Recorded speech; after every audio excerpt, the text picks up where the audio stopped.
The 20th century saw an unprecedented leap in human lifespan in the developed world.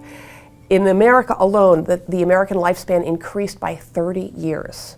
That doesn't mean everyone lived 30 years longer. It was mainly a function of more of us surviving to adulthood, but we have gained an average of 10 healthy years in whatever stage of life I'm in, which we don't have a name for because it's so new. I'm 66. This is an incredible achievement, right? I mean, we should rejoice at this. It is a remarkable achievement of political stability, of public health in particular, of better medicine, lots of things. And yet, the way it is often treated by the media in particular is as a disaster. And partly this is because people click on disasters more than they click on, everyone chugging along just fine or interesting demographic phenomenon happened. The most common shorthand used for population aging is a gray tsunami, which conjures up a frankly terrifying version of this wave of old people poised to swamp the shores and suck all the social benefits and all the good things that we want to leave to our kids and our healthcare system, swamp them and suck all the good stuff out to sea.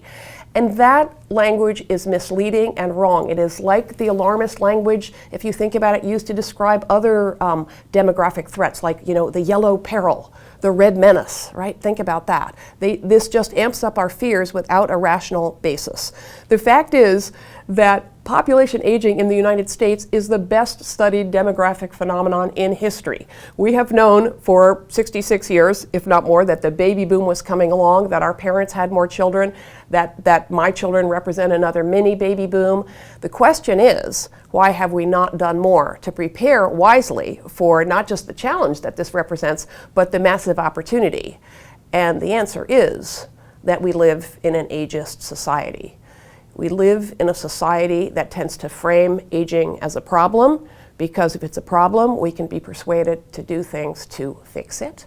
And if it's framed as an illness, and you often see aging just equated with debility and decline, whereas in fact it is also a period of enormous growth and opportunity, because if aging is a disease, we can be sold stuff to cure it or to stop it. The only way to stop aging is to be dead.